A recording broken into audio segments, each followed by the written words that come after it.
Hello everyone, I'm Yash Garg, an undergraduate at IIT Delhi, and in this video, we'll be talking about the magnetic field on the axis of a circular loop and Ampere's law, which is from the fourth chapter of class 12 physics, moving charges and magnetism.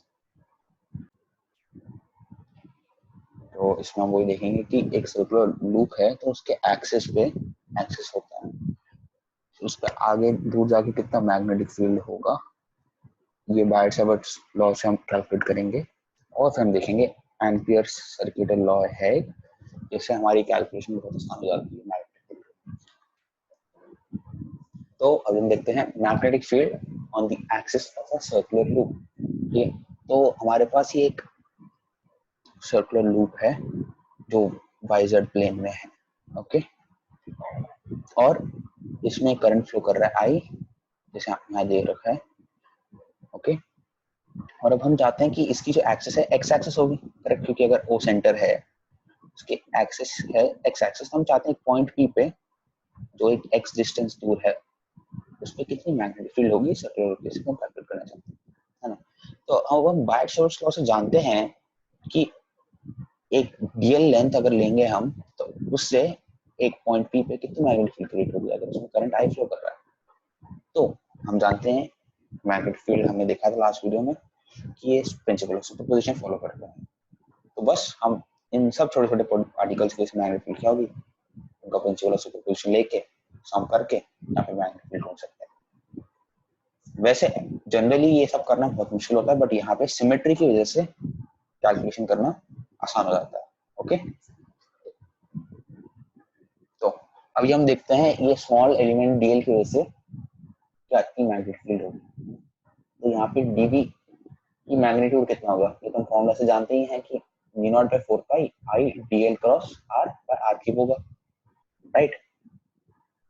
अब r कितना है, x square plus r square, है ना, क्योंकि हम जानते हैं x distance मान रखा है हमने, अगर एक्स डिस्टेंस पे है और रेडियस पे कांस्टेंट हो गई तो r square is equals to x square plus r square. अब हम देखते हैं क्रॉस प्रोडक्ट कैसे ढूंढेंगे, मतलब डायरेक्ट क्रॉस प्रोडक्ट का क्या होगा। तो अभी देखिए, हमेशा ये जो एलिमेंट होगा डीएल ये परपेंडिकुलर होगा आर के, और आप पूछना चाहोगे क्यों, है ना, देखते हैं। तो अगर ये डीएल आर के परपेंडिकुलर होगा तो ये डीएल आर के कंपोनेंट्स के भी परपेंडिकुलर होगा, है ना, क्योंकि आर तो इन्हीं से बनता है। तो अगर ये इन दोनों के परपेंडिकुलर है तो वो इसके भी परपेंडिकुलर हो गई, करेक्ट। तो हम देखते हैं जो ये स्मॉल आर है इसका कंपोनेंट ये एक्स है ना, ये डीएल एक्स से परपेंडिकुलर तो होगा क्योंकि x is along x axis और डीएल तो वाई जेड प्लेन में है, करेक्ट, परपेंडिकुलर तो है ही एक्स से। यहाँ पे देखिए इस पॉइंट पे आर का कंपोनेंट कौन सा है वाई जेड प्लेन में, ये वाला रेडियस आर, और डीएल टेंजेंशियल होता है तो इससे ही परपेंडिकुलर होगा। तो आप कोई भी पॉइंट ले लीजिए सर्कल पे, यहाँ ये वाला पॉइंट ले लीजिए, चलो, तो इससे यहाँ से आप डिस्प्लेसमेंट वेक्टर बनाओगे यहाँ तक का, उसका कौन सा कंपोनेंट होगा, एक इस पॉइंट से ओ तक का, है ना, और एक ओ से पी तक का, जो एक्स है, एक्स तो हमेशा रहेगा, जैसे कोन में अगर है आपके पास तो उसका कौन सा वेक्टर होगा, कंपोनेंट्स होंगे यहाँ से ओ से, सेंटर से यहाँ तक और सेंटर से पी तक, करेक्ट। तो एक्स का क्या होगा, एक्स तो परपेंडिकुलर होगा ही, जैसे हमने पहले देखा था, तो दूसरे प्लेन में ही है, परपेंडिकुलर है इस प्लेन से, और एक जो ओ से यहाँ तक है जो रेडियस होगा, करेक्ट। तो जब ये रेडियस वेक्टर है हमारा डीएल टेंजेंशियल होगा तो ये तो हमेशा परपेंडिकुलर होंगे, रेडियस और टेंजेंट तो हमेशा परपेंडिकुलर होते ही हैं, हमने देखा है। तो ये लूप का एलिमेंट हमेशा परपेंडिकुलर होगा डिस्प्लेसमेंट वेक्टर से, तो डीएल क्रॉस आर क्या देगा हमें, आर डीएल, ओके, क्योंकि साइन थीटा हमेशा 1 होगा। तो डीबी का जो मैग्नीट्यूड है वो हमें आएगा mu naught by 4 pi I dl by small r square कितना है, x square plus capital r square, ठीक है। अब हम देखते हैं डीबी की डायरेक्शन कितनी होगी। अब डीबी की डायरेक्शन क्या होगी, एल और आर से परपेंडिकुलर, एल किस में, वाई जेड प्लेन में, है ना, और आर ये क्या तो इन दोनों से परपेंडिकुलर होगा, तो डीबी हमें ये मिलता है ऐसे। ओके, नाउ डीबी का दो कंपोनेंट्स होंगे, कौन कौन से? ये हम डीबी के डायरेक्शन ना उससे ढूंढ सकते हैं राइट हैंड थंब रूल से। एल को ऐसे मान लीजिए और आर को ऐसे, तो एल से आर की तरफ आप उंगली बेंड करोगे तो आप देखोगे आपका अंगूठा ऐसे देगा, और ये डीबी इसके लिए एक्स वाई प्लेन में होगा, है ना। तो उसका एक कंपोनेंट एक्स के अलोंग और एक परपेंडिकुलर टू एक्स, ये वाला एक्स, है ना। तो अब आप यहाँ देखिए मजे की बात, इस पॉइंट पी पे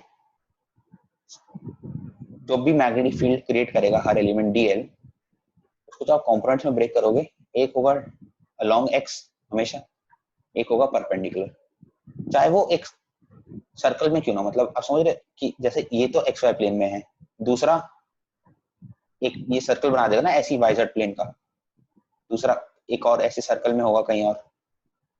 तो आप ये देखिए, मतलब मैं जैसे इसमें दिखा देते हैं, इस डीएल के जैसे ये डीबी परपेंडिकुलर ऊपर है, इस डीएल के जैसे डीबी परपेंडिकुलर किधर होगा, वो नीचे होगा, है ना, क्योंकि परपेंडिकुलर ऐसे होगा, है ना।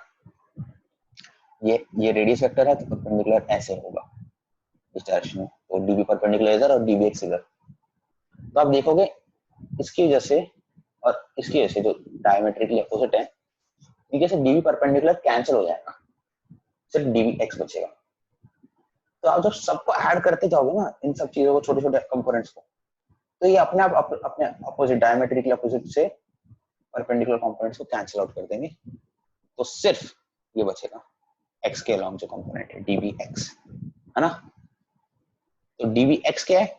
DB cos theta, dB x dB cos theta है, उसको बचेगा और उसको इंटीग्रेट कर रहा है, मतलब उसके हम छोटे छोटे पार्ट्स के सम लेंगे हम, तो उससे हमें मैग्नेटिक फील्ड मिल जाएगी। कॉस थीटा कितना है अभी आप जानते हो, ये थीटा है ना, ये 90 डिग्रीज है आर और बी के बीच में, तो ये कितना होगा 90 माइनस थीटा। अब ये 90 माइनस थीटा है, ये 90 है, तो ये कितना होगा थीटा। ओके, तो कॉस थीटा कितना होगा, adjacent by hypotenuse, adjacent r divided by small r कितना होता है capital r square plus x square का रूट, इससे हमें डीबी एक्स मिल जाता है, ठीक है। तो बस अब हमें क्या करना है, बी ढूंढना है मैग्नेटिक फील्ड, वो क्या होगा इंटीग्रल ऑफ डीबी, है ना, इंटीग्रल ऑफ डीबी करेंगे तो आईडीएल क्या, डीएल क्या है, इसकी लेंथ कितनी है, छोटे छोटे 2 पाई आर, करेक्ट।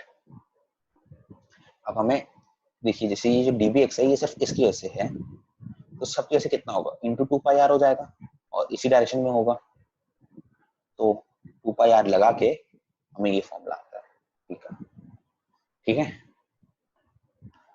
और हम देखेंगे अगर यहाँ पे एक्स को हम 0 कर देते हैं तो बी कितना आता है, बी आता है mu naught I by 2 r. Okay, तो अगर आप यहाँ पे देखोगे at centre of the loop, वहां पे भी मैग्नेटिक फील्ड होगी जिसकी डायरेक्शन अलोंग एक्स एक्सिस होगी और उसका मैग्नीट्यूड इतना होगा।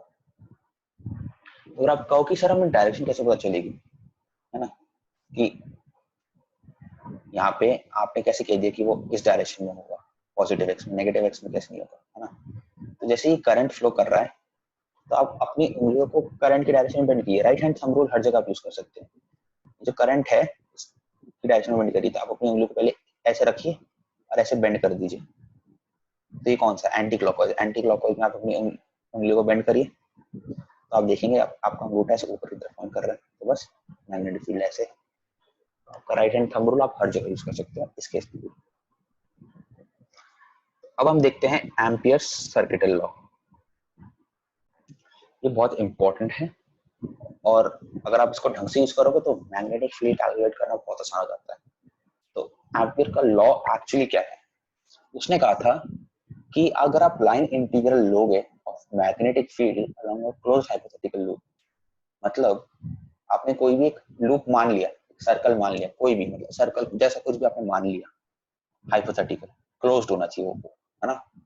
तो उसके उस पे अगर आप लाइन इंटीग्रल लोगे, मतलब बी डॉट डी एल, ठीक है, बी कहीं भी हो सकता है, डॉट डी एल इंटीग्रेट करते रहोगे पूरे उस लूप पे, तो उसका वैल्यू होता है म्यू नॉट इंटू आई, और ये आई होता है करंट एनक्लोज वैल्यू, मतलब इस लूप के अंदर कितना करंट है। इस लूप के अंदर आई करंट बाहर आ रहा है और बाहर जा रहा है ना, तो ये आई करंट इसके अंदर लूप के अंदर मान लेते हैं, तो ये आई होता है करंट एनक्लोज्ड वैल्यू, इस लूप के अंदर कितना करंट है, और ये करंट एल्जेब्रिक करंट होता है। ठीक है, तो मतलब जैसे अगर मान लीजिए यहाँ पे करंट I1 ऐसे ऊपर जा रहा है और I2 ऐसे नीचे जा रहा है, तो ये हम I लिखेंगे I1 माइनस I2। ठीक है, तो अभी एम्पियर्स लॉ को भी लगाना मुश्किल होगा कि आपको ये डॉट डीएल इंटीग्रेट करना पड़ेगा, लेकिन ये तब आसान हो जाता है जब b is tangential to the loop and is a non-zero constant, मतलब कि b एक जीरो नहीं है, उसकी कोई वैल्यू है और वो लूप पे हमेशा टेंजेंट होगा, ताकि b डॉट डीएल से वो डॉट प्रोडक्ट इनटू मतलब नॉर्मल प्रोडक्ट बन जाएगा, cos थीटा होगा ना डॉट प्रोडक्ट में, तो थीटा जीरो है तो बस 1 हो जाएगा, cos थीटा 1 हो जाएगा, तो इससे हमारी कैलकुलेशन सिंपल हो जाएगी, हमें एंगल कंसीडर नहीं करना पड़ेगा अगर टेंजेंशियल होगा तो। या दूसरा केस b नॉर्मल है लूप के परपेंडिकुलर, तो वैसे ही वो जीरो हो जाएगा b डॉट डीएल, तो करंट जीरो है, और जब b जीरो है ही तो करंट जीरो है ना। तो ये लूप का बेस्ट केस सिनेरियो हमें जब सॉल्व करना होता है तब होता है जब हम लूप ऐसे कंसीडर करेंगे ताकि जो मैग्नेटिक फील्ड होगी वो उस लूप के टेंजेंशियल हो। ठीक है, तब हम इसको यूज करने के लिए आसानी हो सकती है। तो मान लीजिए हमारे पास एक करंट है जिसके आसपास हमने एक लूप मान लिया, और उस करंट से जो मैग्नेटिक फील्ड क्रिएट हो रही है वो उस लूप के टेंजेंट है और उस लूप की लेंथ एल है ना। तो हम बी डॉट डीएल लेंगे। अब बी डॉट डीएल तो डॉट प्रोडक्ट का कुछ फर्क ही नहीं पड़ा क्योंकि बी टेंजेंशियल है लूप के, तो बी इंटू डीएल हो गया और उसे इंटीग्रेट करना है। तो और अगर बी कांस्टेंट है, क्योंकि हमने ये देखा था कि वो लूप पे कांस्टेंट होना चाहिए और टेंजेंशियल होना चाहिए, तो हम उसे उस इंटीग्रल से बाहर ला सकते हैं, करेक्ट।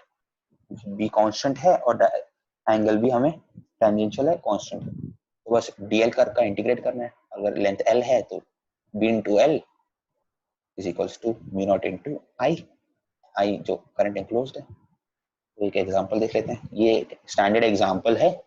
अगर आपके पास एक करंट कैरिंग वायर है तो उसके आसपास कैसे मैग्नेटिक फील्ड होगी। याद है हमने स्टार्टिंग में देखा था अगर करंट कैरिंग वायर है तो उसके आसपास सर्कुलर वो होता है, याद है आयरन अगर हम स्प्रिंकल करेंगे तो एक सर्कल बना लेते हैं। तो हम ये जानते हैं कि राइट हैंड थंब रूल से भी अगर करंट ऐसे फ्लो कर रहा है तो आप अपनी थंब को इस डायरेक्शन में प्लेस करोगे तो आप देखोगे आपकी उंगलियां एक सर्कल ऐसे बना रही है ना। तो आप ये वाला लूप कंसीडर करोगे क्योंकि आप जानते हो कि मैग्नेटिक फील्ड ऐसे एक सर्कल में है, तो आप ये वाला लूप कंसीडर करोगे तो हमेशा बी टेंजेंशियल होगी डीएल के। ओके, तो और बी कांस्टेंट भी होगी अगर आप एक ये लूप कंसीडर करोगे एट अ डिस्टेंस आर। ठीक है, तो b इंटू डीएल का लाइन इंटीग्रल करेंगे और हमने पहले देखा था वो हो जाता है b into length of the loop.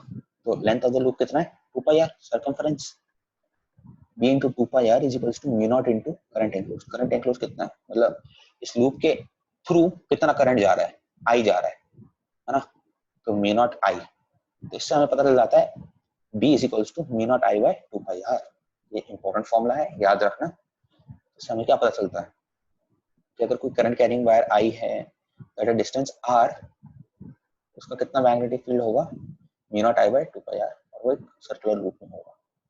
Okay, और आपको अगर ये क्लियर नहीं है कि करंट एनक्लोज, तो आप ऐसे सोच सकते हो कि अगर मान लीजिए I1 ऐसे ऊपर जा रहा है, I2 ऐसे नीचे जा रहा है, I3 भी ऊपर जा रहा है ना, तो I1 I3 ऊपर जा रहा है, I2 नीचे जा रहा है, तो current enclosed I1 plus I3 minus I2, मतलब कितना करंट ऊपर जा रहा है माइनस कितना करंट नीचे जा रहा है, आप ऐसे सोच सकते हैं। Okay, thank you.